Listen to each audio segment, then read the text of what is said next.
Everyone, welcome back to mommy's pride. I hope आप सभी अपने अपने घरों में हेल्दी और सेफ़ होंगे। दोस्तों, आज के इस वीडियो में मैं आप सभी के साथ शेयर करने वाली हूँ पोस्ट सी सेक्शन केयर के कुछ टिप्स के बारे में। दोस्तों, आज का जो वीडियो है वो प्योरली मेरे एक्सपीरियंस पे बेस्ड आउट है। मैं आप सभी को बता देना चाहती हूँ कि मेरी डिलीवरी भी एक सिजेरियन यानी कि सी सेक्शन डिलीवरी थी, और उसके बाद मैंने अपना किस तरह से ध्यान रखा जिसकी वजह से मुझे रिकवरी में भी हेल्प मिली और मेरी बॉडी भी बहुत जल्दी स्ट्रांग हो गई थी। तो चलिए, ये सारे टिप्स मैं आज आप सभी के साथ शेयर करने वाली हूँ, तो बने रहिए इस पूरे वीडियो में मेरे साथ। और अगर आपने अभी तक मेरे चैनल को सब्सक्राइब नहीं किया है तो जल्दी से सब्सक्राइब कर लीजिए इसी तरह के और भी इंफॉर्मेटिव एंड इंटरेस्टिंग वीडियोस देखने के लिए। तो चलिए, अब let's quickly jump on to the video part. दोस्तों, बेबी का जन्म एक बहुत ही प्लीजेंट अनुभव रहता है और ये सारी ही फैमिली के लिए एक बहुत ही अच्छा और हैप्पी मोमेंट होता है। लेकिन दोस्तों, वहीं जो एक माँ होती है जब वो बेबी डिलीवर करती है तो उसको बहुत सारे फिज़िकल एंड मेंटल स्ट्रेस से भी गुजरना पड़ता है। तो दोस्तों, इसीलिए माँ की जो है वो ड्यूरिंग प्रेगनेंसी बहुत अच्छी केयर करना बहुत ज़्यादा ज़रूरी है, जिससे कि जो बेबी है वो नॉर्मली डिलीवर हो पाए। लेकिन दोस्तों, कई मेडिकल कंडीशंस में ऐसा होता है कि एंड मोमेंट पर हमें सिजेरियन सेक्शन या सी सेक्शन डिलीवरी को चूज़ करना पड़ता है। तो उस केस में दोस्तों क्या होता है कि जो डिलीवरी के बाद की केयर है वो कहीं ना कहीं बहुत ही ज़्यादा इम्पॉर्टेंट रोल प्ले करती है, अगर आप जल्दी से हेल्दी और फिट होना चाहते हैं तो दोस्तों, आज के इस वीडियो में मैं आपके साथ शेयर करने वाली हूँ कि पोस्ट सी सेक्शन आपको किन किन बातों का ध्यान रखना चाहिए जिससे कि आपकी बॉडी जो है वो जो वीक हुई है ड्यूरिंग डिलीवरिंग द बेबी वो जल्दी से हील हो जाए और आपकी बॉडी जल्दी से अपने वापस फॉर्म में आ जाए। तो चलिए, बिना देरी किए मैं आप सभी के साथ शेयर करती हूँ ये टिप्स। तो दोस्तों, सबसे पहला जो टिप है वो ये कि आपको अपने स्टिचेस की खास तौर पर देखभाल करनी है। स्टिचेस को बहुत अच्छे से आपको ट्रीट करना है। आपको मेक श्योर करना है एटलीस्ट 2 से 3 हफ्तों तक आपको अपने स्टिचेस पर पानी नहीं डालना है। स्पेशली जब आप नहाने जा रहे हैं या कुछ ऐसा आप नहाने जा रहे हैं या स्पंज बाथ ले रहे हैं, तो आपको अपने जो स्टिचेस हैं उनको आपको एक कॉटन के ड्राई क्लॉथ से कवर कर लेना है ताकि उनके ऊपर डायरेक्टली पानी ना पड़े। तो दोस्तों, कई बार ऐसा होता है कि स्टिचेस पर पानी पड़ने के बाद उनमें इन्फेक्शन होने के चांसेस काफ़ी बढ़ जाते हैं, जिस वजह से जो एक माँ है उसको बहुत कुछ बियर करना पड़ता है। तो इसीलिए आप जितना हो सके अपने स्टिचेस का बिल्कुल ध्यान रखें एटलीस्ट 3 हफ्तों तक। उसके बाद आप इजीली उस पर पानी या नॉर्मली आप नॉर्मल जैसे बात लेते हैं वैसे ले सकते हैं। और दोस्तों, साथ ही स्टिचेस के आसपास अगर आपको कोई इचिंग या जलन महसूस हो रही है तो आपको बिना देरी किए अपने डॉक्टर को विज़िट करना चाहिए। दोस्तों, जैसे कि मैं अपने एक्सपीरियंस आपके साथ शेयर करूं तो मेरी डिलीवरी हुई थी जुलाई में। तो ये जो ह्यूमिड वेदर रहता है जून जुलाई अगस्त तक, दोस्तों इसमें स्टिचेस में इचिंग या रेडनेस होना बहुत ही कॉमन बात है। और अगर ऐसा कुछ होता है तो आपको बिना देरी के अपने डॉक्टर के पास जाना चाहिए, जिससे कि वो आपको इमीडिएटली कोई ऑइंटमेंट वगैरह दें जिससे कि जो इचिंग है या जो रेडनेस है वो बढ़ ना पाए। तो दोस्तों, अगर ह्यूमिड वेदर में आपकी डिलीवरी हो रही है तो आप मेक श्योर कीजिए कि आप अपने स्टिचेस का अच्छे से ध्यान रखें, और अगर आपको थोड़ी सी भी इचिंग वगैरह महसूस हो रही हो तो बिना देरी के आप अपने डॉक्टर्स की सलाह ज़रूर लें। दूसरा पॉइंट दोस्तों ये है कि आपको जितना हो सके चलना चाहिए, यानी जितना जल्दी हो सके आपको वॉकिंग तो एटलीस्ट स्टार्ट करनी ही चाहिए घर में, जिससे कि आपकी बॉडी जो है वो फ्लेक्सिबल रहेगी, आपकी बॉडी का ब्लड सर्कुलेशन इम्प्रूव होगा, डाइजेशन इम्प्रूव होगा।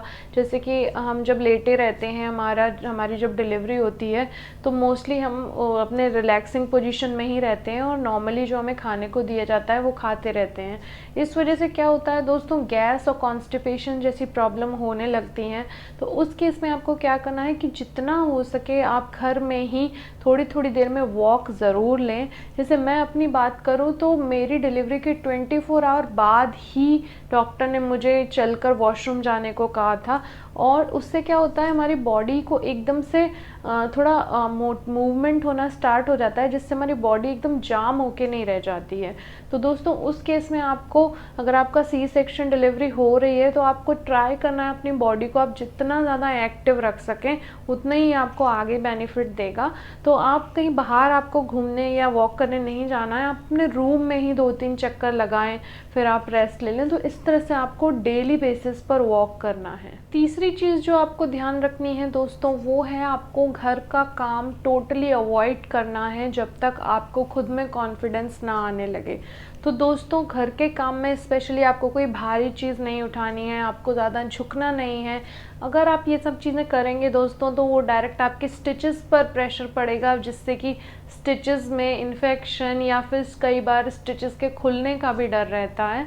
तो आपको एटलीस्ट 1.5 से 2 महीने तक कोई भी भारी सामान नहीं उठाना है और ना ही आपको कोई घर का बाहरी काम करना है। आप मेक श्योर कीजिए कि जब आपकी डिलीवरी हो तो आपके साथ आपकी मदर इन लॉ हो, मदर हो, सिस्टर हो, मतलब कोई एक ऐसा पर्सन आपके साथ एटलीस्ट 1 to 2 मंथ्स ज़रूर रहे, जो आपको फिज़िकल मूवमेंट में हेल्प करे और आपके ऊपर एकदम से काम का बर्डन ना पड़े। तो आप इस चीज़ का ध्यान रखिए कि आप जितना हो सके घर के काम को अवॉइड कीजिए। नेक्स्ट जो टिप है दोस्तों, वो है एक बैलेंस डाइट लेना। जी हाँ दोस्तों, आपको अपनी डाइट बिल्कुल बैलेंस रखनी है। उसमें विटामिन भी होना चाहिए, प्रोटीन भी होना चाहिए, फाइबर भी होना चाहिए, जिससे क्या होगा, आपकी ओवरऑल बॉडी की जो हीलिंग पावर है वो कहीं ना कहीं बढ़ जाएगी। आप जल्दी से अपना जो सी सेक्शन है उससे आप हील कर जाओगे। तो दोस्तों सी सेक्शन भी एक मेजर ऑपरेशन ही माना जाता है।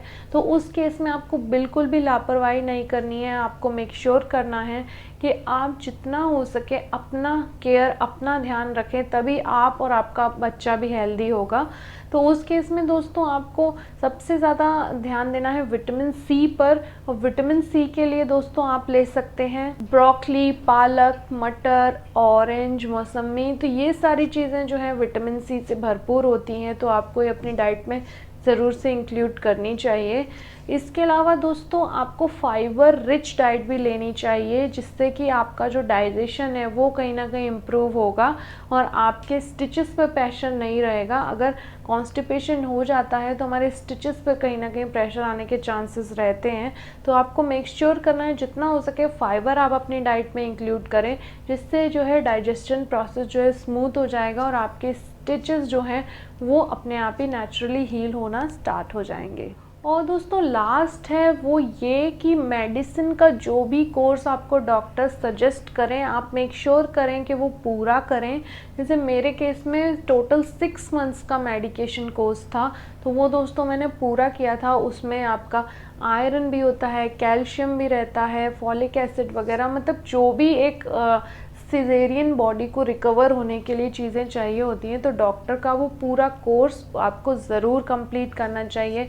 ऐसा नहीं कि आप थोड़ी दवाई आपने 1-2 महीने ली और उसके बाद बंद कर दी।